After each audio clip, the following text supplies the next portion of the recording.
Have you ever felt like you're just drowning in information? Mountains of articles, maybe research papers, emails piling up, and you just wish you had some kind of, I don't know, superpowered brain. Hmm. Something that could instantly cut through all that noise, really grasp the most crucial context from everything you've ever read, without getting bogged down in every single tiny detail. Oh, absolutely. It's a feeling I think everyone recognizes.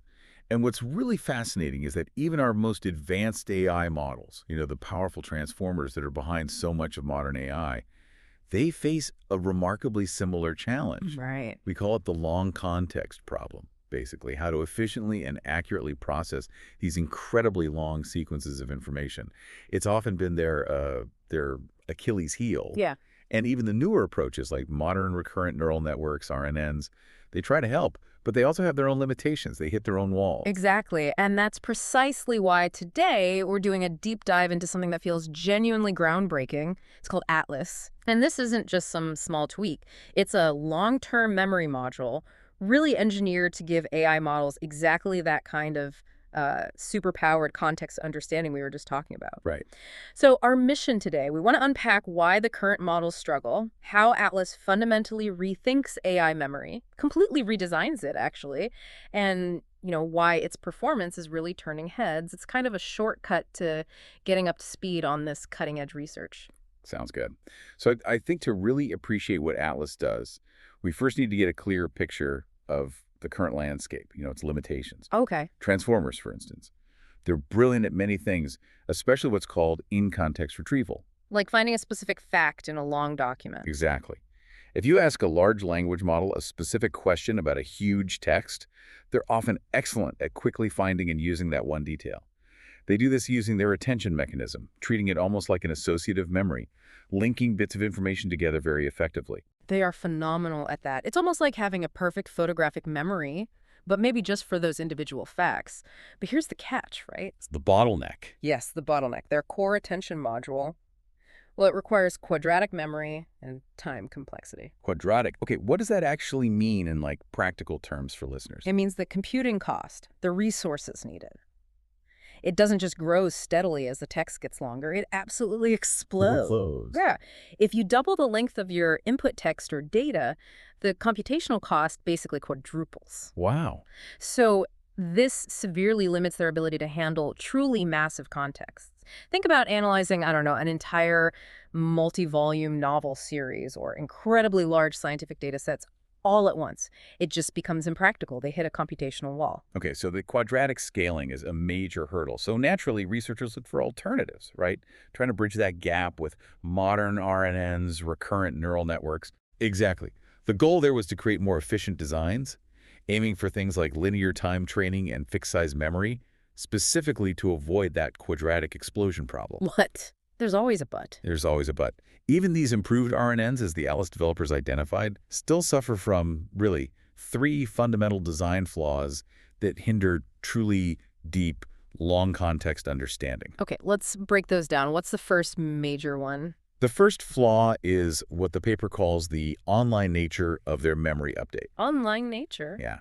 It means most RNNs update their internal memory based only on the very last piece of information they've just processed, the most recent token, essentially. Ah, okay. So Yeah. it's like trying to understand the entire plot of a complex movie by only remembering the very last scene you watched. That's a great analogy. You miss all the crucial context, the buildup, the relationships that came before.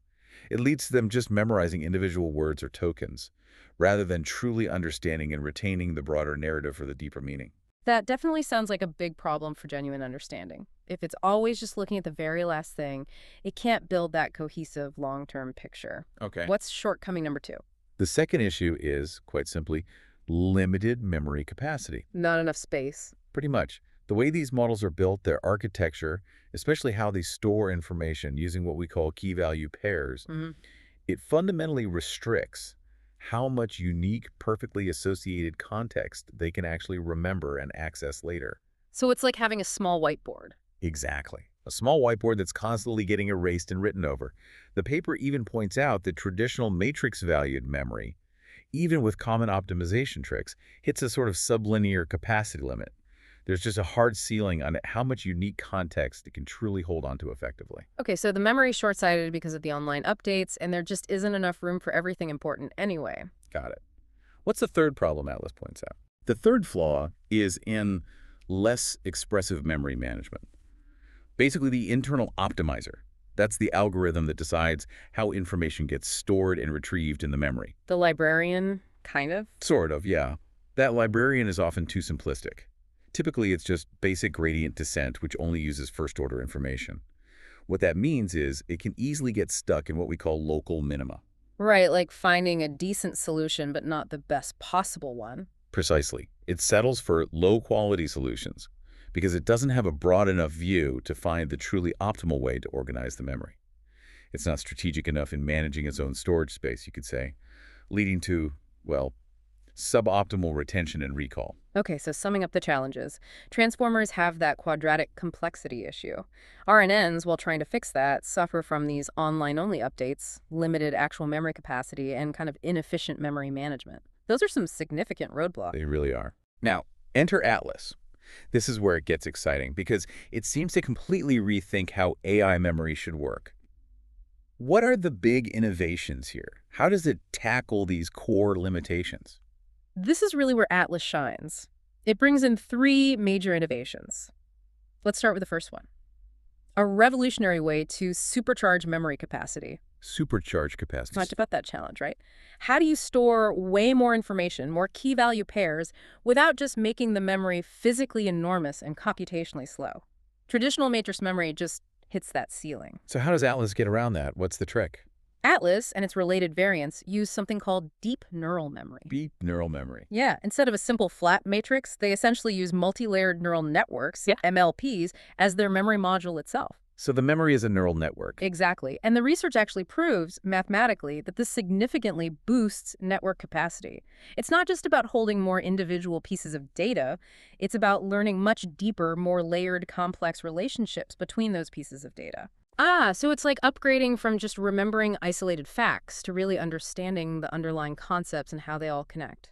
That's a fantastic way to put it. It can capture more complex abstractions within its memory structure. And the benefits really grow significantly with the depth of that memory network. That sounds like a huge leap. The paper also mentions something about polynomial feature mappings. How does that fit in? Right, so to enhance capacity even further, but without just adding tons more parameters, Atlas uses these higher-order feature mappings, specifically polynomial kernels. Polynomial kernels, okay. What this does is effectively increase the expressive power of the inputs.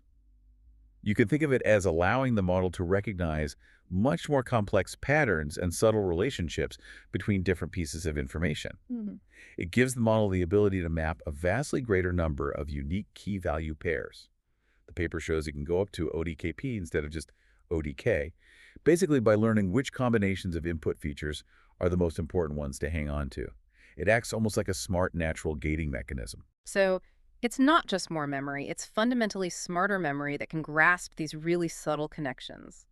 That sounds incredibly powerful. Okay, what's the second major innovation, the one tackling that online update problem? That would be the Omega rule. This directly addresses that problem of suboptimal memorization of the context that happens with the online-only updates we discussed. Right, the only remembering the last word problem. Exactly. Where most RNNs optimize their memory just based on the single last token, missing the bigger picture. Yeah. The Omega rule introduces a sliding window update rule. So instead of just the last token, it optimizes the memory based on all the past tokens within a specific defined context window, let's say size C. So it looks back over a recent chunk of text, not just the very last item. Precisely. This allows Atlas to learn, as the paper puts it, the surprise of a local context. It learns to understand a whole paragraph or a snippet of conversation, not just a single isolated word. It's constantly optimizing its memory based on the recent local meaning. That makes so much more sense for understanding context. And I read it has this clever context pruning ability, too. It does, yes. The Omega rule includes what are called input-dependent gamma parameters. Think of these as hard gates. Gate? Yeah. They allow the model to dynamically decide which parts of the incoming context within that window are actually relevant and which parts can be effectively ignored or pruned. So it doesn't waste resources trying to remember absolutely everything. Exactly. It makes it much more efficient than trying to globally remember every single piece of information, whether it's important or not. It's like intelligent filtering built right into the memory update. And one of the new architectures they propose, called OmegaNet, specifically implements this omega rule using those polynomial kernels we talked about. That's really clever. So we have more intelligent memory, context-aware updates via the omega rule, and smart pruning. What about the third problem? That less expressive memory management, the simplistic librarian. Right.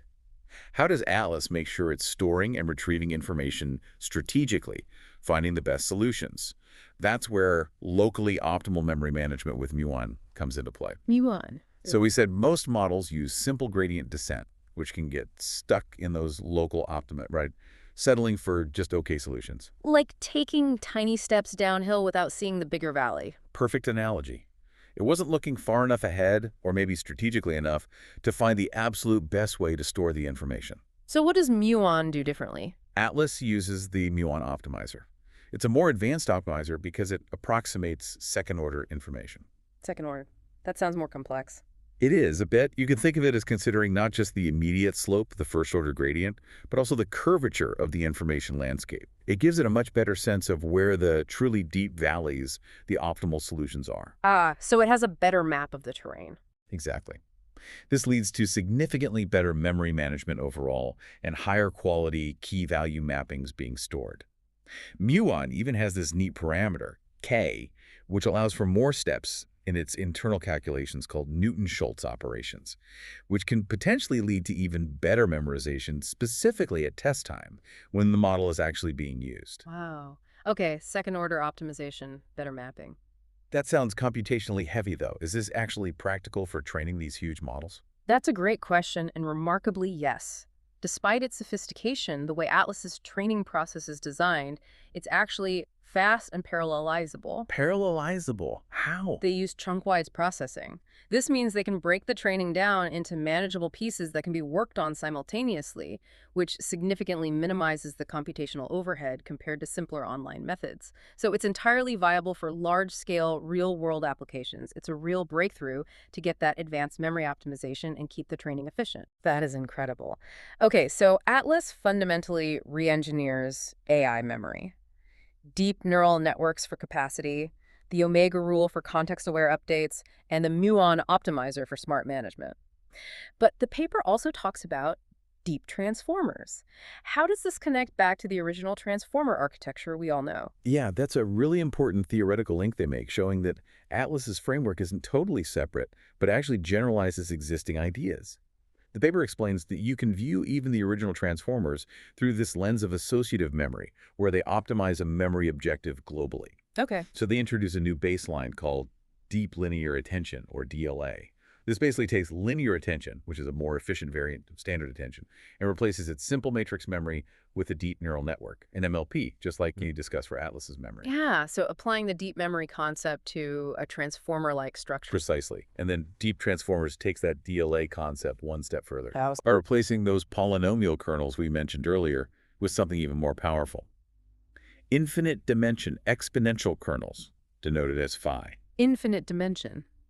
Okay, that sounds intense. It sounds complex, but the key idea is that these exponential kernels give the model theoretically unlimited expressive power to find patterns and relationships between the query and key inputs. So using these within the DLA framework, deep transformers become strict generalizations of transformers with softmax attention. Wow, so they actually encompass the original Transformers capabilities. In theory, yes.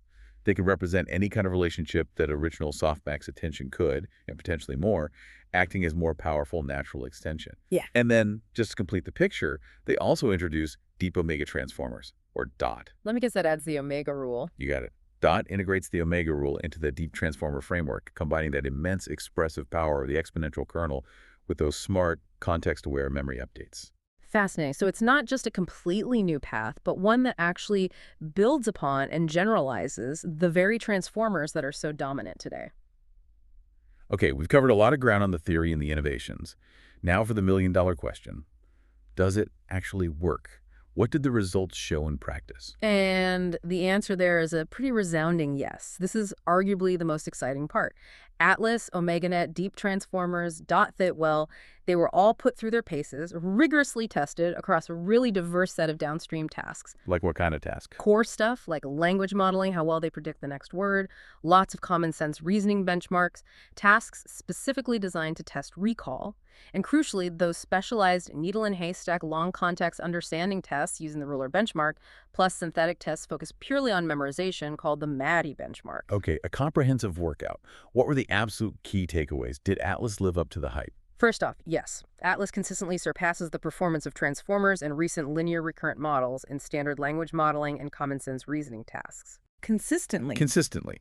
It generally achieves lower perplexity scores, meaning it's better at predicting text and significantly higher accuracy on reasoning tasks. For example, on Wikitext 103 language modeling, Atlas++ got a perplexity score down to 14.40, which beats most comparable non-hybrid models quite handily. This really shows a fundamental improvement in understanding and generating language. That's a solid win on the fundamentals. But what about those really long contexts, the Achilles heel we started with? That's where it gets even more impressive. On a very challenging benchmark called Babylon, Atlas hit over plus 80% accuracy at a 10 million token context length. 10 million tokens. Wow. How do other models do there? Well, models like Titans, which are also designed for long context, really start to struggle with that kind of scale. So this result clearly demonstrates Atlas's more powerful memory and its genuine ability to scale effectively to these massive context sizes without completely losing the plot. Okay, that's impressive scaling. Now, needle in the haystack tasks, finding that one specific piece of info buried deep. How did it do on ruler? On the SNAA tasks from the ruler benchmark, Atlas showed very good performance. And critically, it demonstrated the ability to effectively extrapolate to sequences with 4 times their training context size. 4 times longer than it was trained on. Exactly, that's huge. It means it learns principles that generalize far beyond its training data length. And interestingly, even DeepTransformers and DOT, the ones built on the transformer backbone, outperformed baseline models in these ultra-long contexts. It really underscores the importance of exponential feature mapping for navigating those incredibly dense long sequences. Okay, so it aces the super long context tests. What about just straightforward in-context recall, remembering specific facts mentioned earlier? Here, while standard transformers still have an edge in some immediate recall scenarios, Atlas and OmegaNet significantly close the gap.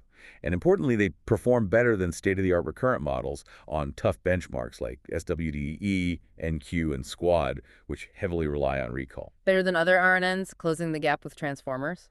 And raw memorization, the MAD benchmark. On the MAD, Atlas achieved the best results in all aspects, Yes. particularly in memorization. So it's not just about abstract understanding. It can really lock down and recall specific information effectively, too. So the empirical results just seem to stack up, strongly confirming the theoretical advantages Atlas promised. Did the researchers double-check that all those new components, the deep memory, omega rule, muon, were actually contributing? They did, yeah. Through extensive ablation studies, they systematically removed each component to see the impact. And those studies confirmed that all of Atlas's main proposed components, the gated MLP memory, the polynomial mappings, the omega rule, and the muon optimizer, each one positively contributes to its overall performance. So the whole package works together. Exactly. It's the holistic design where each piece synergizes that really makes it shine. And one more crucial point. Atlas and OmegaNet also demonstrated good scaling patterns, meaning their performance improves predictably as you increase both the model size, more parameters, and the context length they're trained on. This indicates they're not just a theoretical curiosity, they have practical viability for building even larger, more capable models in the future. This has been a really fantastic deep dive. It feels like we've seen how Atlas truly tackles those fundamental limitations of older AI architectures. It's completely reimagined memory capacity, the update rules, the management. It's moving beyond just memorizing single words or tokens. It seems like it's genuinely about understanding and optimally retaining the context. Absolutely. And this kind of advancement, it isn't just about making AI faster or bigger, although it does that too. It's really about building models that can process, retain, and utilize far more nuanced, complex, and dynamic information. That leads to more robust, more intelligent, and frankly, far more useful AI systems that can actually handle the kind of messy complexity we see in the real world. Makes total sense. And maybe a final thought for you, the listener. As AI models like Atlas become truly capable of optimally memorizing the context at test time, what new possibilities does that unlock for how you might interact with information in the future? Hmm. Could it mean, I don't know, personalized AI assistants that genuinely understand your evolving research projects over months, remembering every paper, every discussion? Or maybe AI that can synthesize vast dynamic streams of data market trends, scientific results, news feeds in real time, providing insights that were just unimaginable before? It really feels like it opens up an entirely new frontier for how we access, process, and ultimately use information. It's exciting stuff. Definitely something to think about.